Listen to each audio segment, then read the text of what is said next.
Hola, bienvenidos a un video Sin Derecho. Me llamo Ana Luisa Monguión y el tema de hoy va a ser el concepto de los derechos.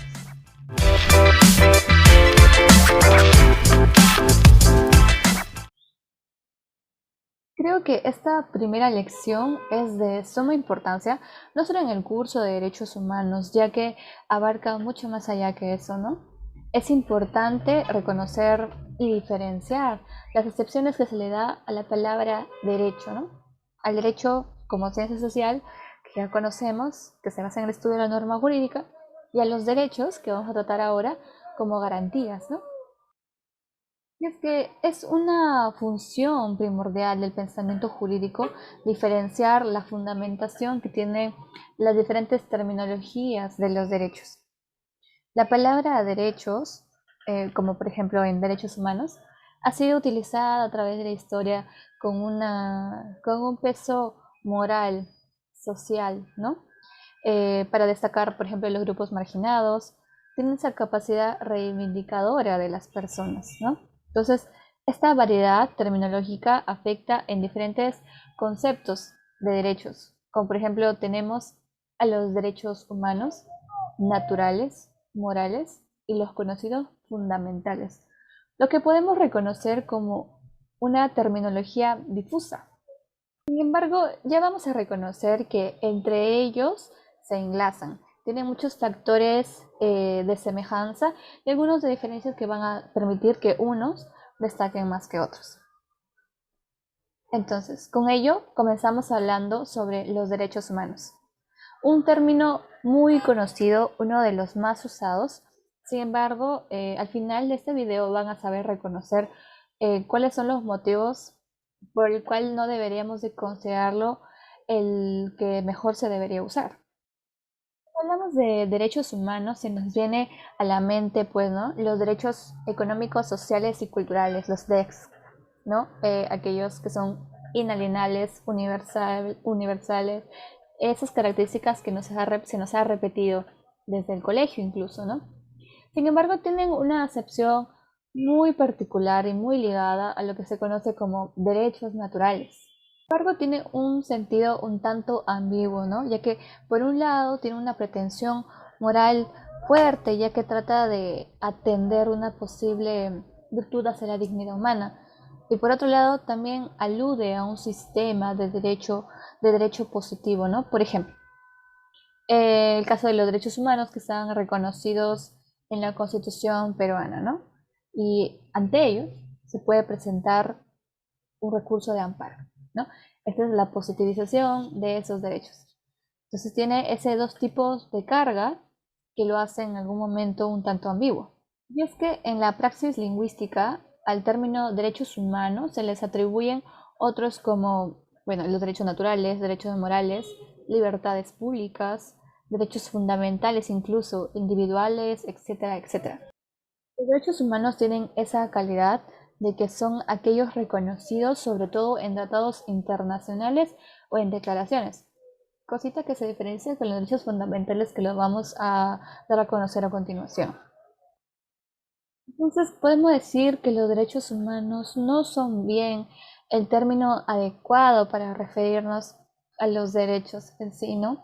Ya que tienen ese versus, ¿no? Entre el justnaturalismo con esa pretensión moral y el positivismo, que no termina de definir bien cuál sería el ámbito del derecho que se quiere abarcar.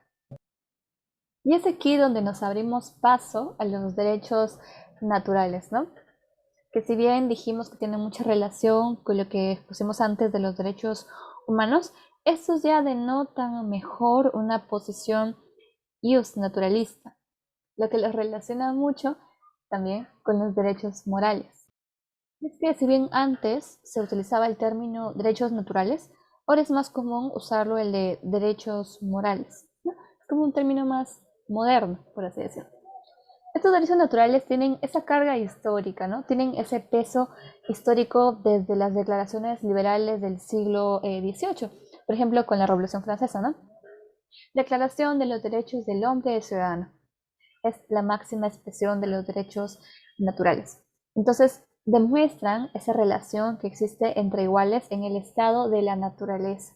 De ahí su nombre, ¿no? Sin la presunción del poder. ¿Qué quiere decir? De que estos derechos naturales son previos al poder y al derecho positivo. Entonces, por ello enmarca esa posición ius naturalista. No dependen de la voluntad de la autoridad, ¿no? Sino que se descubren por la razón de naturaleza humana misma. Entonces, son utilizados por posiciones ideológicas conservadoras, ¿no? Del sector natural, que, como les dije antes, significa la génesis histórica de los derechos, por así decirlo. Y es por ello también que si ha sido la génesis histórica, actualmente ya no se usa mucho, sino que ha sido reemplazada por el término derechos morales. ¿Y qué son los derechos morales? Bueno, como su nombre lo dice, obviamente va a prevalecer en ellos la moral sobre el derecho. Y cuando hablamos del derecho, hablamos de este derecho positivizado, ¿no? Es que hace referencia a derechos previos al Estado mismo y a su jurisprudencia, ¿no? Porque están basados en el liberalismo. Por eso se le conoce también a los derechos morales como derechos de autonomía. No son derechos que se puedan esgrimir frente al poder. Este sobrevive a las leyes, ¿no? Y a las sentencias contrarias a estos. Por eso que una característica importante de los derechos morales es que son abstractos y anacrónicos. Se le considera una terminología reciente ya que tiene un origen anglosajón, ¿no? De esta corriente que utiliza la terminología para darle un lado histórico y controvertible, ¿no? Por muchas razones culturales. Y esto sobrelleva un principio denominado moralidad legalizada. ¿Qué implica? Que el fenómeno de los derechos humanos está más próximo a la idea de un derecho moralizado, es decir, a que se le incorporen en él dimensiones de moralidad. Está más llegado a eso que a la una de una moral que usa conceptos construidos por el derecho sin querer dejar el ámbito de la moral. Esto es uno de los principios fundamentales que resaltan los derechos morales. Y esto nos lleva a una última acepción de derechos que son los famosos derechos fundamentales. Cuando hablamos de derechos fundamentales, aquí hablamos del equilibrio, por no decirlo perfecto, entre moralidad y juridicidad, ¿no? Ya que en este tipo de derechos aquí sí se resalta la dependencia que tienen de la regulación de un ordenamiento jurídico. Como dijimos, por ejemplo, en los derechos humanos, estos se reconocen en la legislación internacional, como en los decretos, etc. En cambio, los derechos fundamentales van a estar recogidos en el ordenamiento interno de un país, ¿no? Por ejemplo, en nuestra Constitución, en una norma legal de menor rango, etc. Esa es una de las diferencias principales y más destacables, ¿no? Sin embargo, por este equilibrio entre moralidad y juridicidad, es que se dice que carece de ambigüedad el término derechos fundamentales y por eso se presenta como la expresión más adecuada a utilizar, ya que es precisa. Los derechos fundamentales expresan tanto la moralidad básica como la juridicidad, ¿no? Es así como no se desvincula de un reconocimiento constitucional o legal que deberían tener los derechos y que las demás excepciones no contemplan. Bien, si estamos hablando de este ámbito moral y jurídico, hay que diferenciarlos, ¿no? Cuando hablamos de la moralidad en los derechos fundamentales, la justificación de una pretensión moral en que consisten los derechos se produce sobre todo en rasgos importantes derivados de la idea de la dignidad humana, ¿no? ¿Necesarios para qué? Para el desarrollo integral del ser humano. Por otro lado, en el ámbito jurídico, el derecho positivo es la condición para que se pueda realizar eficazmente esta finalidad de la protección antes mencionada, dignidad humana. Entonces, ambas características logra alcanzar una comprensión universal, global, de lo que son los derechos fundamentales. Y es así como logra superar al ius naturalismo y el positivismo, ¿no? Porque pone en bandeja un relieve mejor equilibrado y una coherencia interna entre ambas aportaciones.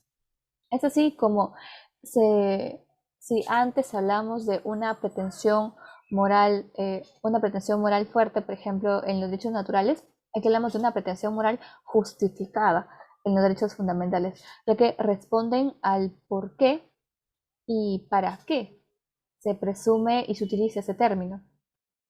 Y aquí se logra diferenciar este dualismo otra vez, ¿no? Por ejemplo, la fundamentación, que es el por qué, está en el ámbito moral.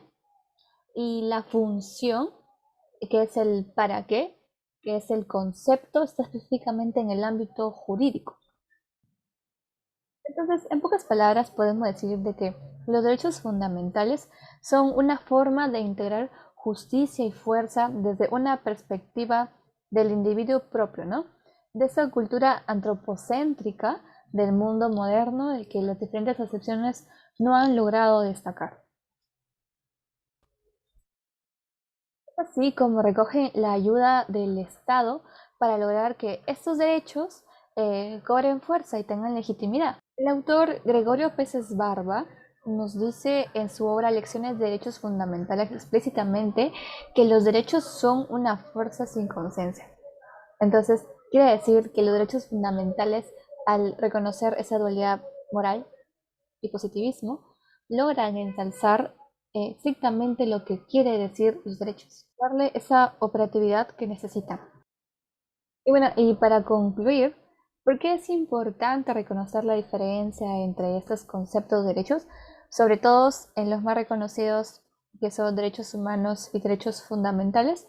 Porque esta distinción va a ayudarnos sin lugar a dudas a fortalecer la posición que tiene el individuo en su comunidad, ¿no? Sobre todo en lo que respecta al goce que tiene de los textos, que dijimos que son los derechos económicos, sociales y culturales, ¿no? Que es uno de los objetivos primordiales del Estado democrático del milenio, ¿no? Es uno de los objetivos del Estado actual, moderno. Espero que les haya servido esta diferenciación de cada concepto de la palabra derechos y que la pongan en práctica, ¿no? Reconocemos ahora que el término que mejor o que deberíamos empezar a utilizar es derechos fundamentales, ¿no? Muchas gracias, eso ha sido todo por mi parte.